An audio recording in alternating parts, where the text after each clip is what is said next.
Hello, Australia. This is episode 2 of the Layback Podcast. A couple of weeks ago, I sat down with Neil Monteith in the Blue Mountains. We actually recorded this episode in a fallout bunker underneath his house. The podcast was also filmed, and you can find it on YouTube or thelayback.com. When we recorded this episode, extensive bans on climbing in the Grampians were rumoured, but had yet to be announced. Neil touches on these access issues in the episode, but mostly we get into the earlier period of his climbing life. Neil has been climbing for 27 years now and is one of Australia's most prolific climbers and route developers. He's developed more than 1,000 new pitches of climbing in Australia. I was eager to interview Neil and kind of get an understanding of where his drive for discovering and developing new crags comes from.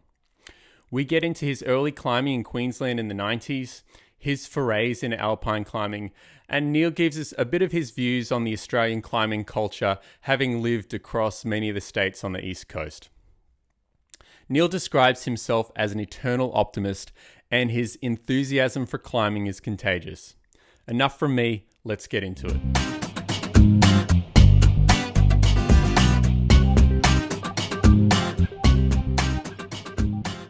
You've been climbing for 27 years now?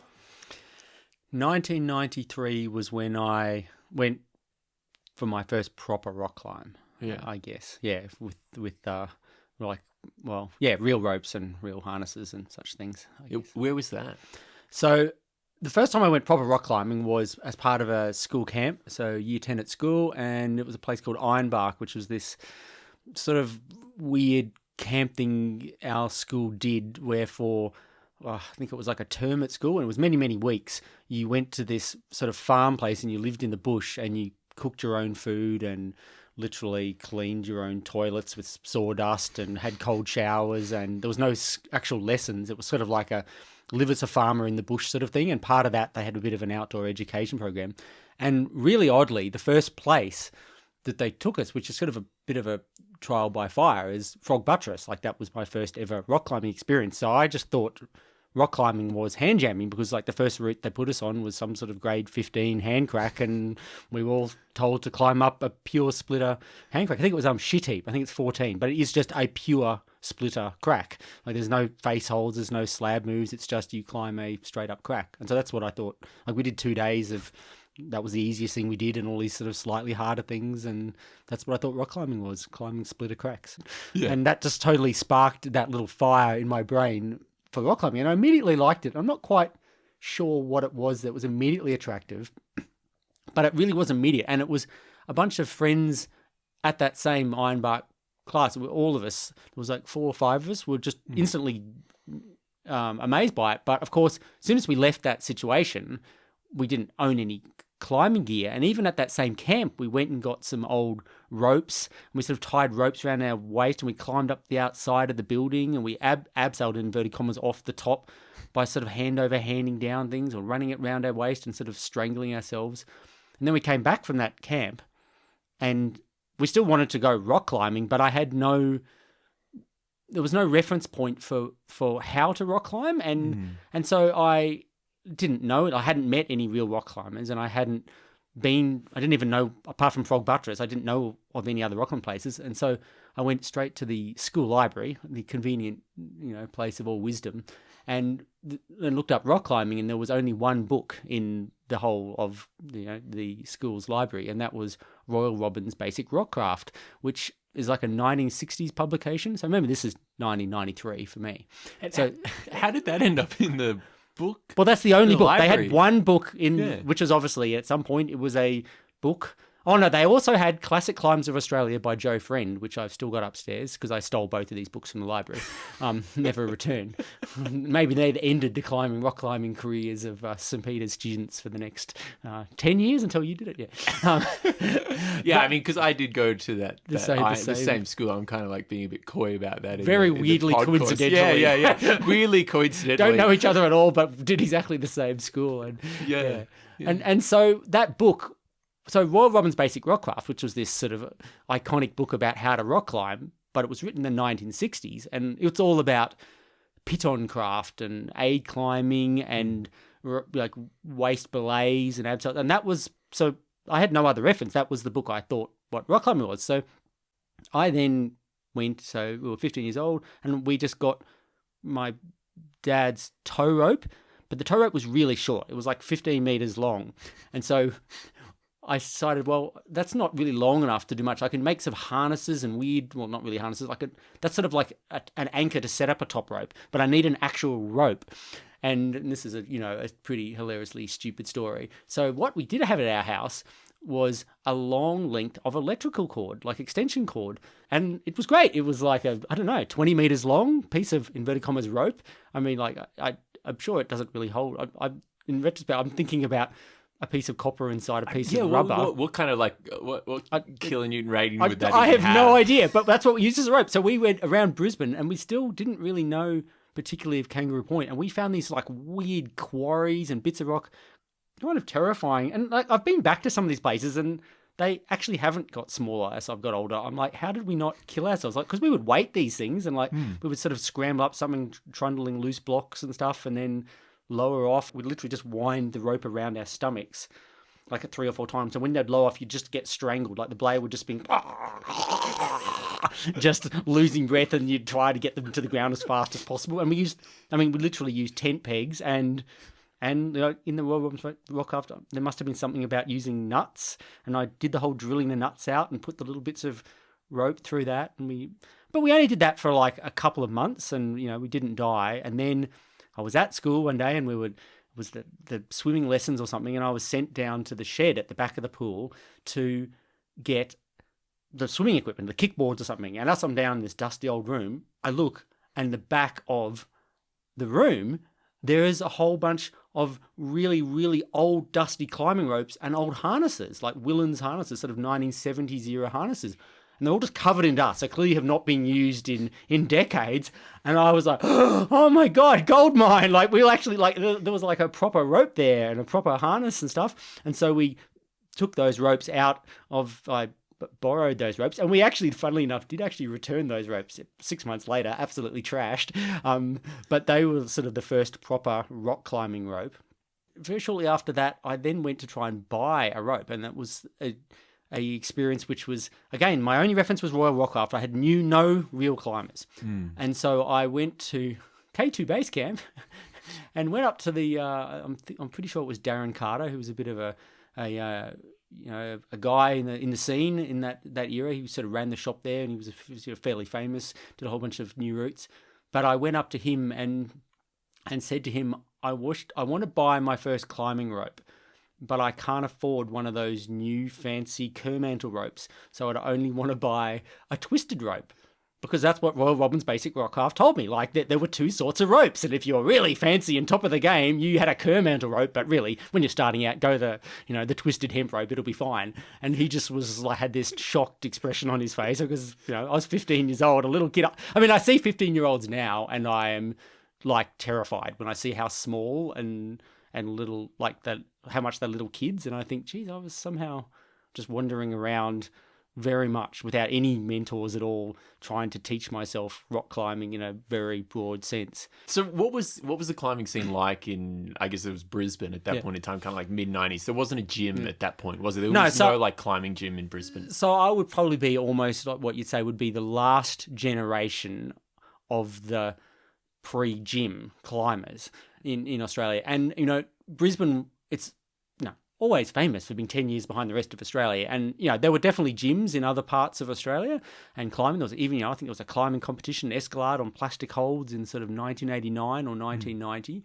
But Brisbane didn't have that kind of scene. In the obviously 60s, 70s, 80s, Frog Buttress was king, and there was a real big, hard, it was a famous, people came to Frog Buttress to do, some of the hardest routes in Australia, and there was a lot of strong climbers around. And those climbers kind of disappeared in the end of the 80s. They all sort of moved into the Arapalee scene. There were people like Paul Hoskins and stuff like that. And it was a moment in Queensland where there was nothing happening. There wasn't really new routes. Queensland definitely had a very sort of traditional background, a lot of trad.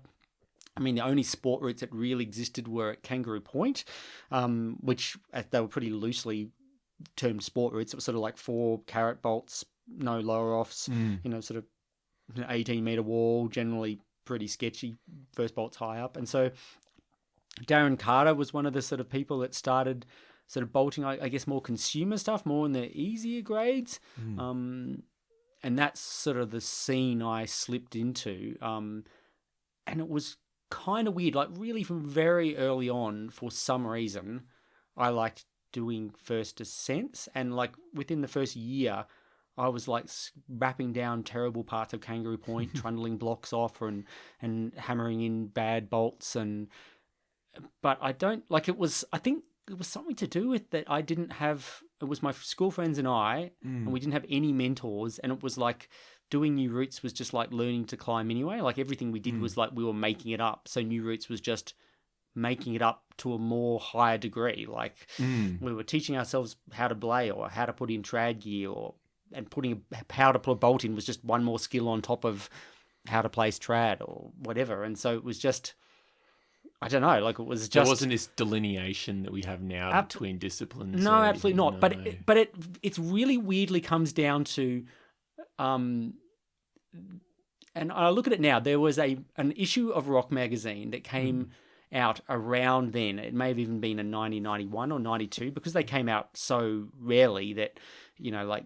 that you read these magazines from front to back a million times, and sitting and I just read them on my lap at school in the back at the class instead of doing French or something. And there was an article in that magazine from Mike Law about bolting, and because it was an article I would have read 50 times because I had nothing else to read, that article was imprinted into my mind. And I wonder if I had started climbing 1 year earlier, 1 year later, and hadn't had that issue was the magazine that I looked at, would I actually have, you know, understood bolting and been, you know, so obsessed with doing new routes and that kind of Mickle-esque bolting shenanigans that article was all about. Like, it's really weird. It would only take one little, you know, slip either way and might have changed everything. Yeah. It seems like these adventurous styles of going out on like expedition style things were very, they're a part of your climbing from very, very early on. You organised some kind of like 2-week expedition up to North Queensland at one point to that. And I'm probably not even pronouncing this correctly, but Mount Peter Bot, yeah. Right? So, yeah. So my climbing background comes a lot from my parents, which I didn't sort of explain earlier. But so my mum was a rock climber in the 1950s, as much as you were a rock climber in the 1950s. So when you were a rock climber in the 50s, you were a bushwalker who climbed rocks with very rudimentary gear. And so my mum hung out with some of these real early luminaries of Ron Coxes and stuff, people who whacked wooden chocks up the east face of Crookneck and abseiled off, you know, Barney and lots and lots of big mountainy kind of routes and Queensland is full of these, like really actually, like if Queensland was, you know, 2,000 kilometres south and another 2,000 metres high in altitude, it would have proper mountaineering. Like the mountains are big and pointy and have nasty big cliffs on them and a loosened chaussee. I mean, there's like a sort of an Eiger North Wall in Queensland. It's just covered in rainforest. And so that's sort of the background. And so as a kid, I was brought up bushwalking. And so we bushwalked everywhere, went on, you know, hikes. We went to particularly obscure places because my parents are scientists. So we were always looking for new species. And my dad's an entomologist, my mum is a geologist, and there's a really interesting parallels with what my dad does as an entomologist and what I do rock climbing, which is he spends his life looking for new species and writing and recording those species and I guess publishing things about them. And that's nothing that I've never really... It's only recently I've really thought about the weird parallels with Dad goes on these sort of expeditions out into the rainforest and he goes to places... He's looking for places that other people haven't been to, and he's looking under, you know, logs and things like that, looking for animals that other people have never seen before. And if he finds this animal, then he, you know, gives it a name generally and records it and writes it up and publishes it in a publication. And then there's a long list, and he can show you the long list of all the things he's, you know, found. And it's just some really weird parallels with doing new routes, which is exactly the same, where it's, you know, to be doing proper new routes and proper, you know, new crag development as opposed to new routes. And there is a bit of a difference there where, you know, some people will bolt a line at an established crag, you know, they go, oh, there's a piece of blankness there, or, you know, I could do a link up of that to that. And they sort of, you know, you know, it's something they just noticed because they were at the crag climbing other routes. And then there's people that will go bush bashing for days on end, looking for the next crag or next location, and are willing to go that extra mile, and you'll suffer for it. And 99% of the time, well, not 99, but you know, the majority of the time, it'll be one big disappointment. You're looking at something in the distance that looks like it's 50 meters high and amazing, and you get to it, it's 5 meters high. It's the case of the ever shrinking cliff. The Grampians is full of it.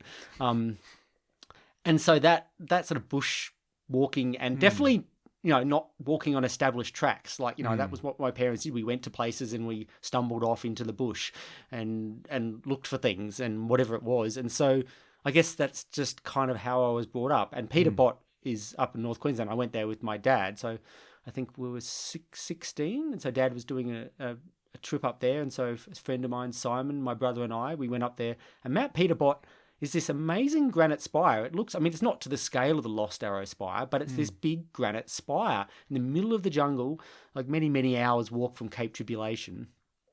Like, maybe it's more popular now, maybe people walk there, but it was certainly thrashing through the jungle with no marked track for a whole day, and then making a camp next to a creek, and then the next day thrashing up more jungle to the base of this big spire. And we had this, like, you know, it was a classic, you know, a 16-year-old's flawed vision of how we were going to get to the top of this. And so we had this very rudimentary trad rack, because in those days I think we owned maybe 2 cams, and, like, you know, we used to keep the cams in a velvet pouch, and they were only allowed out for specific climbs. Like, I did my first couple of years at Frog Buttress climbing with no cams. Everyone around me, all these older climbers who actually had money, had cams, but, you know, I'd be doing infinity with 5 hexes. That's all we had. Like, I'd be totally, you know, sketchy and scared, but that's all we had. And so we had sort of 2 cams and a few things. And this spire just consists of this holdless. The rock up there is weird. It's never going to be any climbing destination because it's just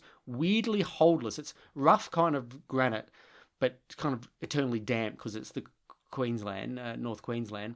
But it had this huge block leaning against the base of it where it was vertical, and then the top of it slabbed off. So I looked at it and thought, there's some way that maybe if you can stem up this big block that was about, I don't know, 8, 9, 10 meters high, if I could stem up between that big block and the main wall to the top of it, I could then stand on the top of the thing, lean over, and somehow jump onto the slab. That was my theory. And then I would be able to slab to the top, which would be, I don't know, 50 meters or more with no protection. We had this little power drill, but it wasn't a rotary hammer drill. It was some little tiny little home battery powered drill. And there was almost no battery powered tools in that era anyway. And I remember we pulled it out, we test drilled it, and it drilled for like 1 minute, then went flat and made not a dent. So it was like, well, that was useless. Threw that away. And then we climbed, and so I decided to stem up this thing. So it was wide enough that you couldn't chimney it. You had to stem with your feet wide. So it's stem. And I get right to the top of this big thing. And I got 1 foot stemmed on the other side, or both feet stemmed on one side, and 2 hands on the other side, sort of spread eagle across the thing. And I'm like, how am I going to transition? And as I'm sitting there in this weird, like, space transitioning, I kind of had this really weird feeling in my feet. And it just like a really funny, weird feeling, like I was in the ocean or something. And I yelled down to Simon, is this thing I'm stemming across moving? And he looked, holy shit, it's moving. And this thing that was, 8, 10 meters high moved. Like when I sat at the top of it and I pushed on it, and we looked under it and realized this thing's like a balancing rock. It has no base on it, and it's just perched on the side of this 100-meter cliff below us that we sort of scrambled around. And so then I'm chimneying between the 2 things, and I'm like, just frozen, like there's no gear, there's nothing to do, and I lowered off by just flicking my rope over the top, and he belayed me on one side, and I lowered off the other side, and we lowered to the ground, and because we had lowered off, now I had a rope at the top, and we could pull it from the ground, we could pull our rope, and the thing just swayed like like a foot each way. Just we didn't 16-year-olds were tempted to rip the thing off to pull the whole thing down, but just to see it happen. Yeah. But it would have been like, you're in a national park, and it was a pretty major. It would have been carnage galore. So you're living in Queensland, and at some point, you moved down to Melbourne? Or? Yeah, so I did. I mean, look, I spent sort of 3 or 4 years after high school living in Queensland, and I was quite obsessed about film and television as well as climbing. And in that sort of era, my friends from school all kind of dropped out of climbing pretty rapidly after leaving school. So I actually lost the majority of the people I climbed with very rapidly. I gained a rack from this. That was the most amazing thing, because each one of my friends had 1 or 2 cams or a few beaners, and each one gave up. Because there was, by the end of high school, I think there was like 6 of us, like there was 6 or 7 of us who were proper out there at Frog Buttress on the weekends climbing. And we just had this sort of single rack, combined forces with everyone together. We had sort of something that you could climb with, sort of, and like one rope and things. But so I inherited all this stuff, which was really good, but I didn't inherit really anyone to climb with. And that was, I guess it slowed me down, but I definitely did a lot of, I was still doing these sort of first ascents at Mount Gun Gun and the Glasshouse Mountains and things like that, but it was all with a hand drill. It was this painful exercise, like Tippergargan, like, I'll make some sport routes in Tippergargan, and you get your hand drill, ding, ding, ding, and it was like 40 plus minutes to drill one bolt. And we're talking a short bolt. And whenever anyone says, I don't understand why all your routes were so death and run out, and, in that era, and I'm like, it was no, like, great ethical statement. You'd get 3 bolts into some like route that you'd wrapped and decided it needed 7 bolts, and you'd get 3 bolts in, and you'd just go, I think I could just run it out from here, like, and you'd get the RPs out and go, behind a loose block, that's kind of okay. And because the idea, I mean, you could literally spend all day, like, if it takes 40 minutes to drill 1 bolt, to drill 6 bolts, you're going to be there all day. And I literally got, like, I've never had finger problems, but when I was 18, 19 years old, I had crippling, like, finger injuries, like aching pain, like arthritis. And that was just from smashing. Literally, I mean, hand drilling is, you to practice hand drilling, just get a hammer and smash it against a wall for, 40 minutes. And, like, no wonder your wrist is destroyed, your fingers are destroyed, because that's all you're doing, like smash, smash, smash. So, yeah, so I did it like a route, but it was a trip to Arapiles and the Grampians that sort of set in motion leaving Queensland. Like I'd done some fairly dodgy little trips down to the Blue Mountains and Nowra and Sea Cliffs and Warrumbungles. I've done a few sort of funny little trips, but I hadn't been to sort of the Mecca, which was, Arapiles at that time. And I went there with Gareth Llewellyn. It was a couple of month trip, and that just sort of sealed the fate. I mean, that was just such an amazing, like, to be able to go to somewhere where you camp at one place and you just get up in the morning and go out and just pick off classics, go back, you're spending 0 money. The entire diet was, the morning was like Wheat Bix and banana, and there was never any lunch, which is really interesting. I was listening to Carrigan's, your podcast of Carrigan, and he was saying the thing like, don't eat for lunch. I'm like, I've never thought about it. Like he obviously has a much more scientific view on it, but I've like, it's so right. Like I don't tend to eat lunch at all when I'm climbing. If you're properly climbing, you just go climbing all day long. But in his case, it's a performance focus, and in your case, it's just like, I'm climbing, I'm too busy to eat. I was just frothing, I was like, I'm climbing. And then we used to have like, Dolmio pasta or something that cost $2. And so, your budget for the day was $4 tops. That's what you spent on food. And that's the only expense. And you just, went climbing. And that just sealed my fate. And I just looked for jobs, film and TV jobs. And I got this gig in Melbourne and, pretty much packed up the life and went there. And that was just beginning of endless weekends at the Grampians and Arapiles, pretty much, which was a whole decade of my life there.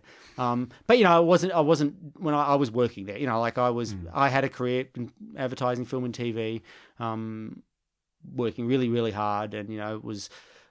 but you'd finish work at 10 o'clock, 11 o'clock at night on Friday, and then you'd get in the car and drive through the night to Arapiles and fall out of the car and rock climb all weekend, and then get in that car and drive back and then do more stupid 14, 15-hour days all through the week. And it was fun. The place I worked, I guess, valued me as I don't know what you want to call it, in my sort of creative ability, as being a particular person who attracted particular clients, that I could quit and just come back again, including like a year. Like I could just go, I'm just leaving. And I think I quit there 4 or 5 times, and I would always get a pay rise every time I came back. So instead of it being begging for my job back, it was the opposite. They were always, come back, please come back. We need you. Here's extra money. So for you, you were like, okay, I'm going to quit. I'm going to go climbing for 6 months. Totally. And you're going to come back and you're going to pay me more. Yeah, exactly. That's exactly what happened every time. The best deal ever. So I did many, I think I quit 4 or 5 times at least. And one of those was a big stint through the US, Yeah, right? Yeah. You just kind of like did that like epic road. Yeah, so trip, that was the like, first proper overseas. I mean, I'd been to Thailand climbing before in the early 90s, but that was the first proper overseas trip. And I had two really good friends in that I'd climb with like obsessively, which was in Melbourne. And those two, we sort of got weirdly obsessed by aid climbing. And in retrospect, I'm just trying to think, were we practicing because we knew we were going to Yosemite, or was that a secondary? I can't actually remember, but we kind of aided lots of weird things and did lots of sort of strange sort of little missions around Melbourne and in the Grampians. And then that was just a road trip, and we just went there with not a lot of money. We just bought a really rubbish car in Boulder, and I effectively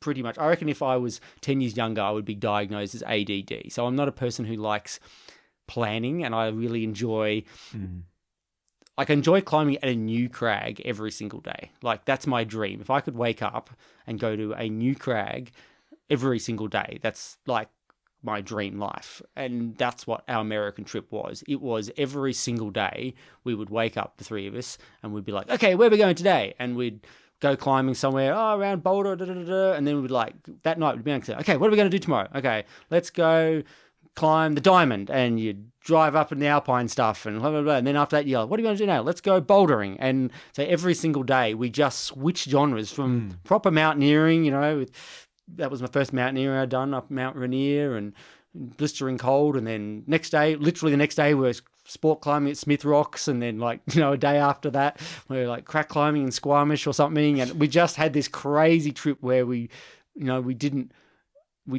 slept in a tent the entire time. So it was 6 months where we never, I think we had one night we spent in someone's house in Seattle, some person we'd met who'd invite us to his house because I think he had Vegemite. I distinctly remember sitting in his house with a toaster, and he had Vegemite for me. He wasn't Australian, but he had Vegemite. We sat and ate all his bread and all his Vegemite, and then we're back on the road again. But it was just an amazing trip of just ultimate dirtbaggery, like where it was weeks between showers, and we looked like the scum of the earth. A lot of people come back from that kind of like first big trip in those formative years, and it has a big impact on them, and maybe changes the way they see themselves, the way they see Australia even. I mean, did it have that kind of impact on you? Like, what did you take away from it? What did I take away? I came back with extreme poverty. That's all. I came back with some ginormous debt where I totally miscalculated my finances somehow. That was the first time I think I'd quit my company in Melbourne. And so I didn't have the reassurance that they would want me back. And I was really in debt. And I remember flying back into Brisbane, even though I had been living in Melbourne for a couple of years. And it was just pretty much a big meltdown. Like, I just remember going into a nervous wreck there. It was like Millennium New Year's was like the worst New Year's ever, because it was like reality suddenly set. So I'm no longer in America road tripping and having the greatest time ever. And it's ended. And you had to go back to work. I had to go back to work eventually. But I did spend a couple of months bolting stuff up in Queensland, and that was like the Sunburnt Buttress was this multi-pitch thing I bolted at that era because I'd been sort of inspired in America by these multi-pitches. They were everywhere. And multi-pitches is a weird thing. I mean, now we have these things called like Bunny Bucket Buttress and Hotel California. There's these sort of like mainstream multi-pitches that are, kind of reasonably safe, and you can do them pretty quickly, but they cover big terrain, and that they kind of didn't really exist in Australia. In a sense, there was lots of stuff at Warrumbungles, but they were pretty big days, long days. You certainly weren't just flitting in and doing them in 2 hours and going home again. And America had those kind of routes. I remember doing these like fun routes at like Red Rocks in Nevada, and even in Colorado. You'd be up on these things, and the difference were things like they had things like bolt belays. Like, it might be a trad route, but all of Yosemite, like so much of Yosemite, you had bolt belays, which gave you the option to wrap off whenever. And it was a really weird thing I'd never seen in Australia. The multi-pitches here have sort of escape routes down them effectively. And there was sort of more...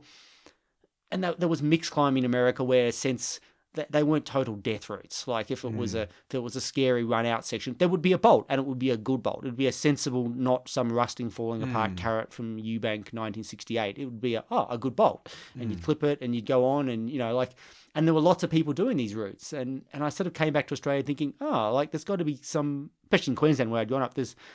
Tippergargan was sort of famous for these totally sketchy but super easy graded routes, like, this would be a grade 8 or this would be a grade 9, but it would be actually more like a grade 16 or 17 and have very worthless gear and be terrifying and also not like wandered. Like, I mean, my mum used to tell me about how they climbed routes in those days, and they didn't have gear. They had a rope.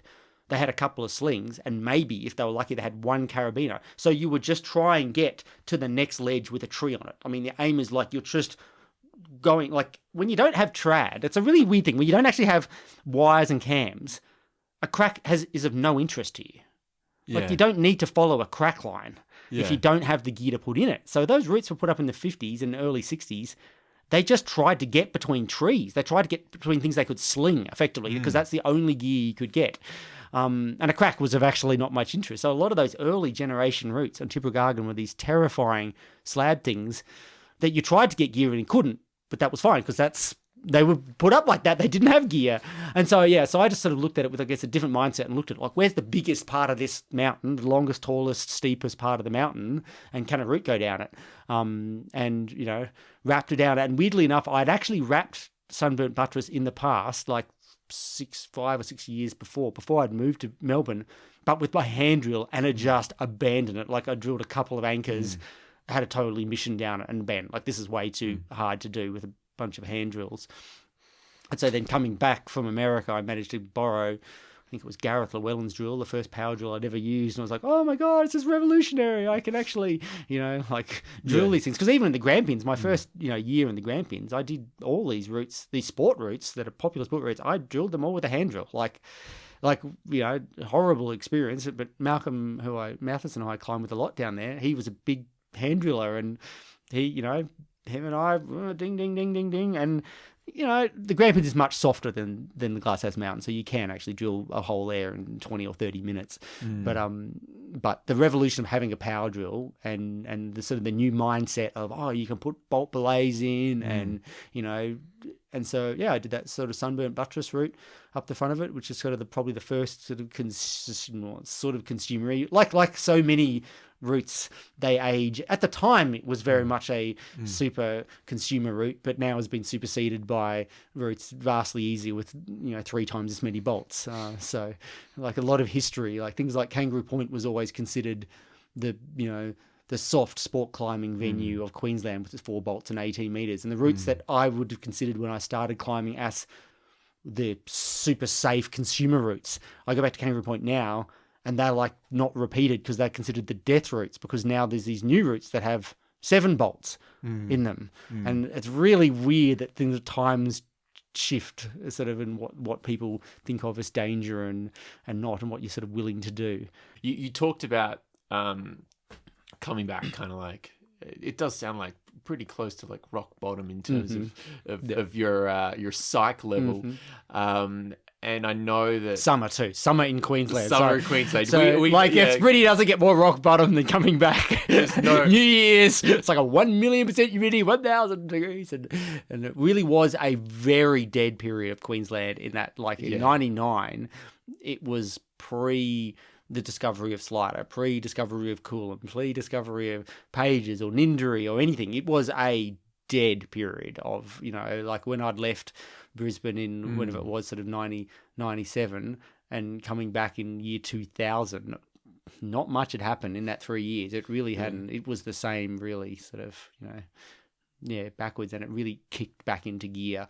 Really, with sort of the discovery of probably Slider, really kicked in the modern generation of Queensland. What year would that have been? I'm guessing it would have been 2000 or something, 2000. Must have been very close to when I came back. I remember because Gareth discovered it and brought me up there and showed me these 2 lines he'd bolted up there. And I'm like, I don't understand how I didn't see them. Like, like, I've walked around this mountain multiple times looking for new crags, and like that is like by far the best crag, I think the Glasshouse Mountains. And that speaks to your personality, though, that like you didn't look at those lines and like your immediate reaction wasn't, "Oh, those are amazing lines," and maybe they were, but your immediate reaction was like, "Oh, what? I didn't find them." Like I was looking and I was looking so them. hard. Yeah. Like he actually found the popular, now popular mega classics of Tippergargan and high bolted some particularly obscure things that no one will probably ever repeat. Well, they get repeated every 5 years or something. Yeah. You went to Baffin Island in 2003. And that was like another one of those big kind of expedition trips that that I was kind of hinting at earlier. But let's kind of get to there, right? So you come back from the US, you don't have any money. Was that like, did you have an idea at that point in time to go to Baffin Island? Was this like something you wanted to work towards? Or? I actually can't really look. I remember there was a book that was like Classic Climbs of the World or something, Classic Walls of the World. It was this big glossy, I've probably got it upstairs somewhere, but it's this sort of big hard-covered book, and it was sort of had these rudimentary topo lines drawn on like some of the great mountains of the world. There was the Matterhorn, there was whatever, Everest, and then there was Baffin Island. And it had Mount Asgard and Baffin Island. And for some reason that kind of stuck. I'm not sure why that one was definitively picked as something that I had interest in, but this friend of mine, Marcel, who I went to Baffin Island, both of us, like 2 years before we went to Baffin Island, really decided we wanted to go there. And we've got to train, we've got to get ready for this thing, which is not like me at all. Like I'm very much just, I don't make plans until the night before, and I just make it up as I go along. Like I'm not someone who generally looks at something well in advance, which is why I've never been a very good, like hard projecty kind of climber, because I don't like to have this big goal. Like, I want to climb that. It's going to take me 3 months. So I've got to train all winter to do this route. No. Like at most, I'm going to be thinking about maybe I'll do some. Well, the fact that I'll do some chin-ups. 3 months, shows. Well, like maybe I should do some chin-ups the night before I go and try this one route. And if it takes me more than a day to do, I'm probably unlikely to ever go back to it. That's about at the normal extent. But so it was something that, for whatever reason, like really caught our mind. It was probably a bit in the climbing media at the time. Yeah. There was definitely articles about Baffin Island. It was sort of the place to go, and it was a big thing. And I really focused like my life around preparing for that. And that was, I mean, look, I did multiple trips to New Zealand, climbing Cooks and Tasmans and stuff like that, and had a, the friend of mine, John O'Schmidt, who was sort of my mountaineering buddy, which we'd got in.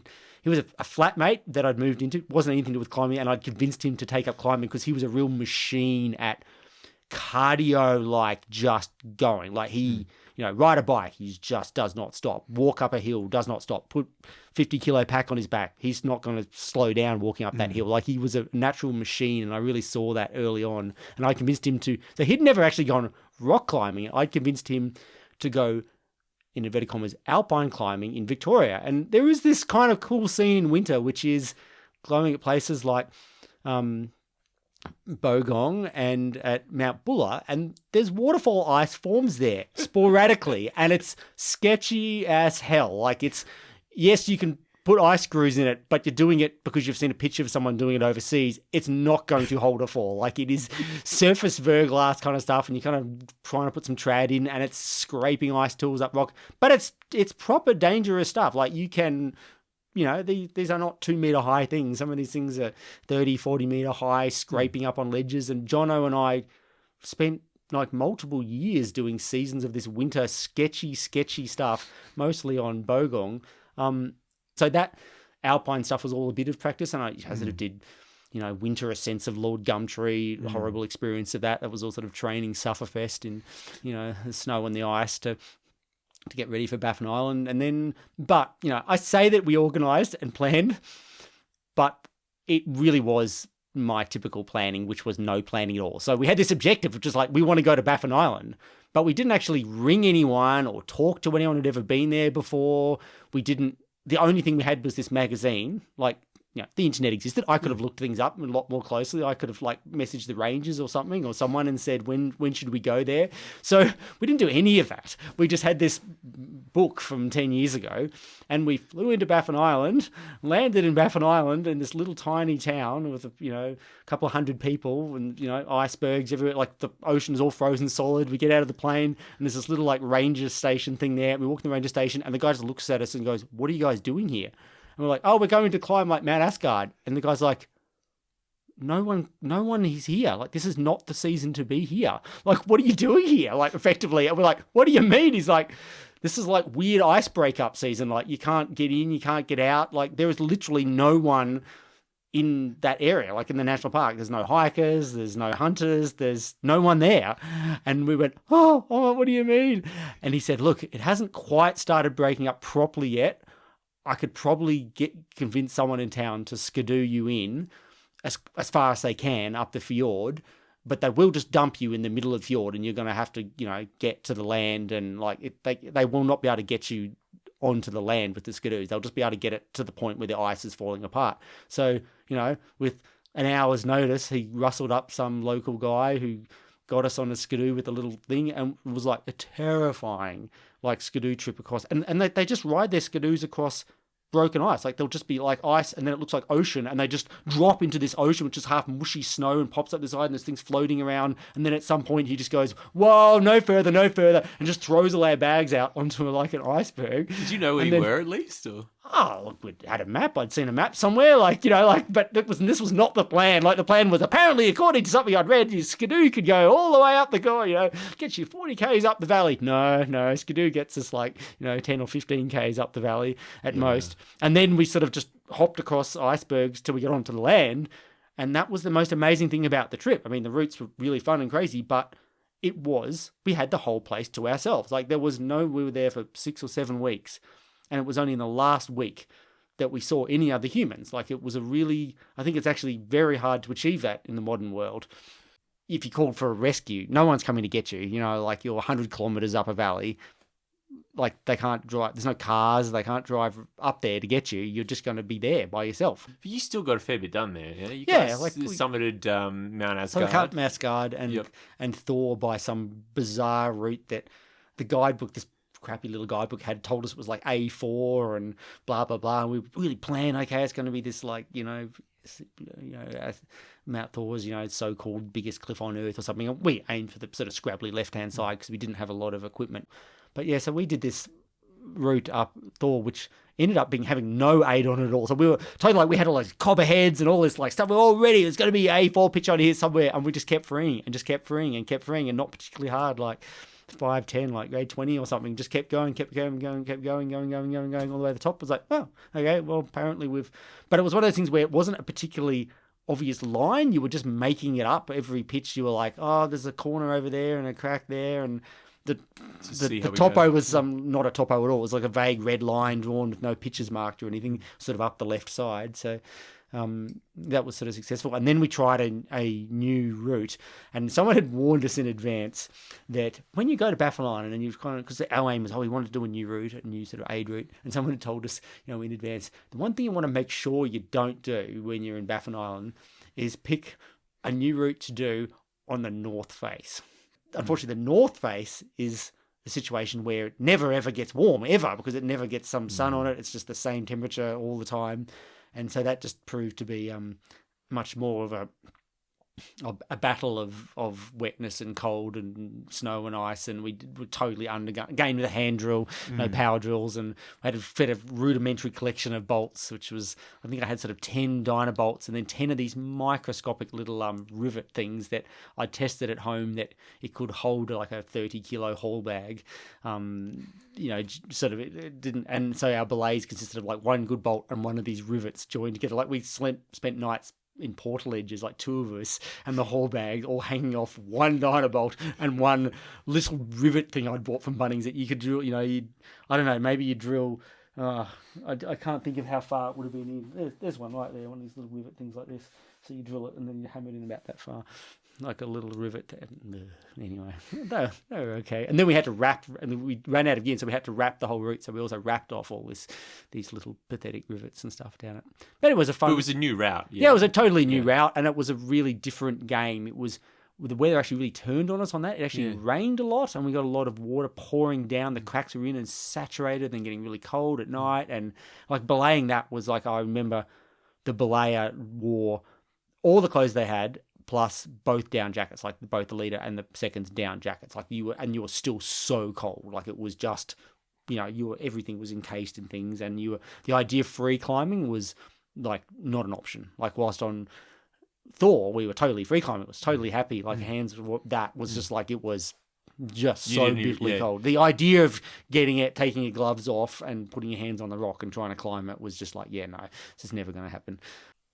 Yeah, the whole of the Baffin Island trip very much reinforced. I probably wasn't I didn't really want to do this for the rest of my climbing life. Just a lot of mountaineering is a lot about sitting around in the cold waiting for storms to clear, and it's a lot of time, and time is money, and in that sense you paid so much money to be there, and you sort of start dividing it by every day. I'm like, oh god, this is what am I doing here? I've just spent all day sitting in a sleeping bag reading Lord of the Rings for the fourth time, because I think that was the only book we had, and thinking about all the routes you could have back yeah at home. Exactly. It's like, imagine if it was warm. You mentioned to me that you think it's probably over 1,000 routes that you've developed by now, at least 1,000 pitches. Yeah, I think it's probably getting around close to 1,000 pitches, because, I think I may have done like 600 or 700 routes, but a lot of the things I've been doing recently have been multi-pitch routes and things with sort of 5 pitches, 6 pitches, and so that rapidly adds up when you start doing multi-pitch routes. And so, it has been a sort of the word to use is obsession. Like that's really what I live for with rock climbing. I don't particularly enjoy, like I love going overseas, and like when I'm overseas, I just love it. Like I don't have any interest in doing new, I don't go to France or Red River Gorge and go, hand me a drill, I want to find the next obscure route. Like I just want to repeat routes, and I'm loving it and loving on-sighting and going to a new crag every day, run through Spain. It's fantastic. Like back in Australia, I'm very obsessed with finding the latest thing, and I just love I love the exploration aspect of it, which is going around and wondering what's around the next corner. I mean, that's like I really struggle. Any crag I go to, a developed crag that's already existed, I'll go there and I'm like, but what's around the corner? And I have to walk it. Even if someone tells me it's rubbish or it's crap, I'm like, but I've got to see it for myself. And and just thrashing through the bush looking for things, like just yesterday I was thrashing around somewhere near railway cliffs to discover there was a couple of random things I'd looked at in the distance. That'll be okay. And I went over, oh god, someone's actually been here. It's not written up anywhere. Like there's some random ring bolts up this wall that look like they're about 10 years old. So I've got to work out whose that is. But anyway, it was a write-off. It was a totally crap cliff anyway. So but I mean, I just love that sense of doing new routes, and I think it was someone calculated something like I've done. Was it you that told me that? I told you. I've done a new route. A new route every 10 days since you started climbing. Man, that's insane. And that's every 10 days. And that's a route, not pitch as well. I think that works out of pitch. Yeah. But I mean, still. Yeah. And I've got so many more to do.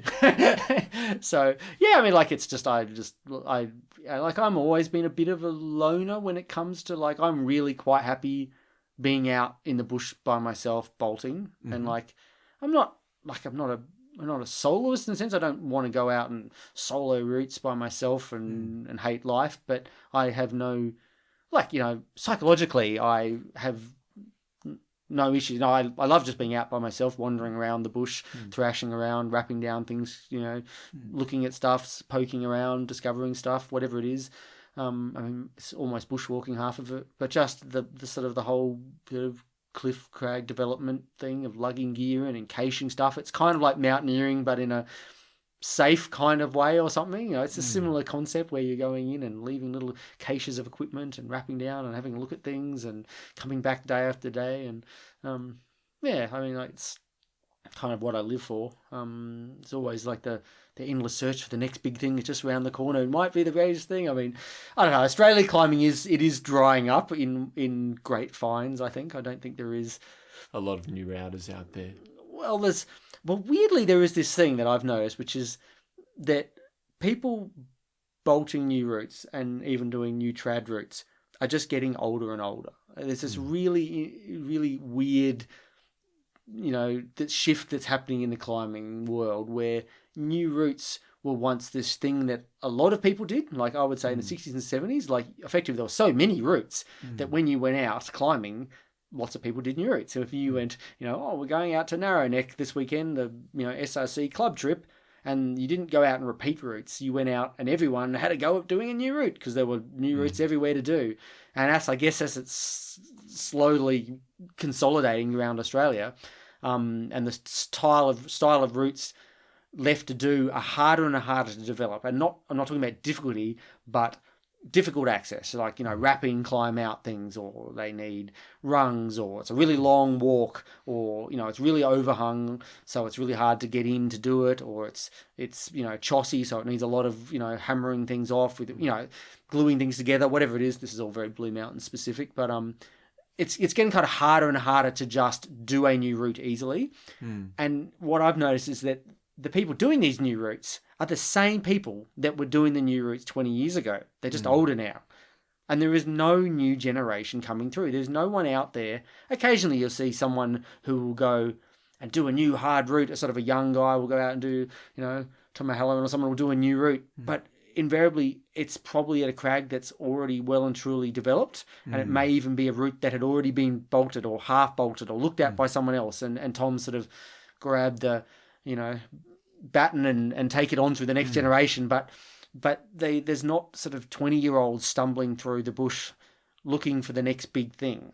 And that doesn't seem to exist. And the same guys, like really the same guys. I'm talking like, the Mickles and Glenn Tempest, guys who were stumbling through the bush in 1970s, are still some of the most active people out there doing new routes. Like those guys are out there, looking for new routes and cleaning and bolting and stuff. They might not be doing the same grades that they were doing when they were the younger, but that's the guys. I mean, the main prolific developers up in the Blue Mountains, someone like Steve Gorokovic and Meg, like they've been the most prolific people up here since the 1990s. I mean, they're ticking around to 30 years of bolting routes up in the Blue Mountains, and there's not really other people coming after them that are younger and ready to replace them. It's the same lot, all of them. I guess climbing is growing. It's growing fast. We're seeing a lot of new people coming into the outdoors. That's starting to cause issues that are playing out across the country, one of those being access. I wanted to ask you, what are your thoughts on the current state of access in Australia, access issues? I'm not actually sure that that's like a totally truthful statement, in that there is more, like there's probably more climbers, but I think it's literally the way park areas are managed that is changing, and that's changing rapidly, in the sense that what we could get away with in the past, we can't get away with anymore. And it's not even necessarily to do with particular incidents. I mean, there definitely is more climbers, and there's probably more profile of climbers out there, but I think parks management plans are sort of rapidly changing around us, and that's what climbers are having to integrate themselves into. We're only one small part of changings of ownership of land, and things change in recent times. Things get made into national parks that weren't national parks, like somewhere like Bungonia Gorge. Bungonia Gorge wasn't a national park a couple of years ago, and now it's a national park. So it has the way it's managed. It was, previously a recreation area or something. And so there's just a little mindset change in the way areas are being managed. And that's generally, things sort of go up in the chain. So things generally might have been a state park or a piece of rubbish council land and state park or private land, and then that slowly gets turned into a national park, and then World Heritage, and land effectively gets a more stringent controls put on it and more thought about it, and government bureaucracy puts more into it every time. If it's a higher up of the environmental thing, it's harder for climbers to be justifying what they're doing in these places. I mean, the Grampians wasn't a national park till the 1980s. I mean, it was logged. It was a logging area, and mining and logging. Like it's not like the Grampians National Park has been a piece of untouched, wilderness. I mean, that's just a silly statement to say anyway, because if the local Aboriginals were living there, it's not. I mean, they actually take great offence when people refer to things as being untouched wilderness, because Australia wasn't. Before Europeans came here, the Aboriginals were all through Australia in these national parks, and they used fire burning, and the environment actually looked quite different to what we now have as national parks. Actually, one of the big changes is that you read some of the really early journals about how, for us scrabbling around in these sort of overgrown thickets of bush, actually it wasn't like that. They could walk. Like, weirdly, they could sort of, the Europeans, when they first came to Australia, they could sort of walk easily across these vast areas because they had been sort of routinely fire burnt and sort of managed in that sense, and because now they've sort of been walled off with fences around them and just let go, it's all become very thick. And that's half the sort of bushfire issues too that we get in Australia, is because areas now get sort of fenced off. And anyway, but that's just the way the sort of land tenure changes. And there's certainly in Australia, what we're now getting is effectively like native title and equivalent. I mean, I'm not really into the depths of it all, but it's that being built into the management of national parks, and that's a whole thing that we've never, as climbers, have never had to deal with until really, I'd say, in the last 5 years. It's suddenly sort of reared its head, and climbers are going to have to deal with it. Like, we've only been flitting around these climbing areas for maybe, at most 50 years, but many places 20 years or 30 years. And it's pretty hard to justify rock climbing in a place that might have 20,000 years or 30,000 years of history in it. I mean, it's pretty hard to, justify bouldering all over that, or climbing all over it, or walking tracks into it. And so that's going to be by far the biggest access issues we're going to have in Australia, will be just negotiating our way through that new world of native title and national parks, effectively, which is it's less now about protecting the forests. I think a lot of those battles have been won in the sense of big environmental battles. We now do have an amazing collection of national parks in Australia. Really amazing places, and most of the climbing areas in Australia, you would say, are safe in the sense that they're not going to be bulldozed and turned into housing commissions. They're not going to open up a coal mine, in the middle of the Blue Mountains, an open cut mine. They're not going to dam, they are about to dam bits of the Blue Mountains, but generally those big kind of projects that would have decimated an entire ecosystem aren't happening anymore, and so. Climbers are scrabbling around at the fringes of problems, but we're not. I do think that climbers are still kind of on the right side of history. Climbers are appreciating nature, and at least will be positive. Like, we go to nature and we like nature. We're going to these places because we like the trees and the waterfall and the rock, and we don't like an open cut mine there, or a car park. Like, we want to, like, we might not be perfect citizens but we're still appreciating the places, and that's why we go to these places. So I think, we can work with land managers, but it is a bit of a struggle. It is, we aren't definitely, their golden child when it comes to outdoor use. And I think we probably will have to realistically, suck up crag closures. Like, it happens in other places around the world, and it's probably something that's inevitable for certain places. I think climbers are generally pretty damn ignorant of the history in places that they climb at. And I'm not talking like, Indigenous history, just all history. Like, you just tell climbers about, this place was once there was once a coal mine here, or this was forestry. And most climbers are like, oh, really? I think it's worth climbers just learning a bit about the places they visit a bit more, so they get a bit of a bigger understanding, especially about, even species that lives in these places, plants and animals that may be totally endemic to where you are, and maybe only a few of these left, and don't think there's a million of these plants just everywhere in Australia. No, there'll probably be quite specific plants and animals to where you are actually climbing. Yeah. We are in the Blue Mountains right now. You've lived in Sydney. You've lived in Brisbane, Melbourne. Am I missing any here, or? No, that's it. Yeah. That's it.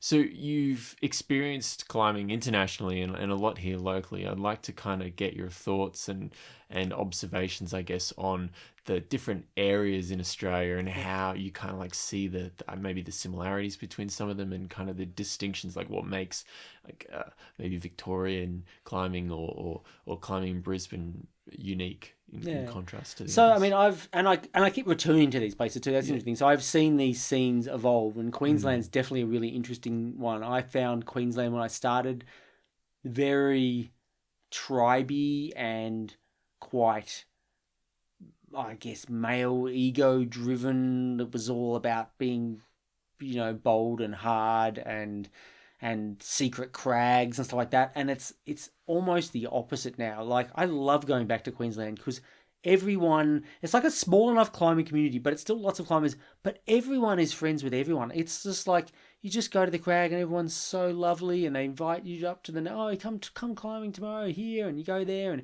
everyone there is really lovely. And I find Queensland's like this little weird like bubble of fun or something I find there, and it seems like there's nothing. It's like the old grumpy generation doesn't exist there or something. I don't know what it is, but it literally, everyone just seems to get along and things happen, and the older climbers are happily climbing with the younger. I don't know. It's a really, and Queensland. I mean, look, Queensland is very probably quite sport focused, apart from Frog Buttress, which is obviously very trad focused. And Queensland has that. Well, I mean, I'm very much referring to Brisbane here. I've always got to say it's not Queensland because there's a lot of climbers up in sort of the North Queensland and stuff as well, and they have a quite interesting scene up there as well.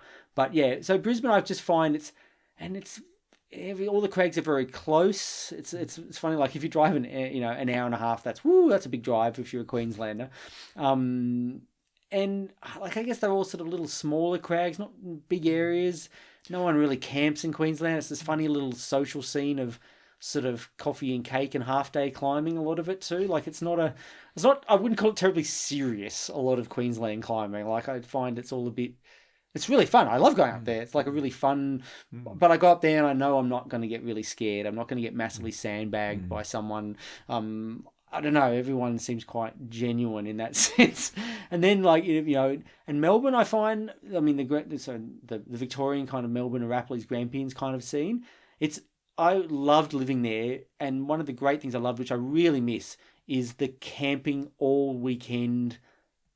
It's tribal, but not tribal in a bad way. And tribal in you have your posse of friends and you spend so much time with those people because you go there all weekend with them. So you're leaving on Friday night. You got a 4-hour drive with them all out the mountain, chat.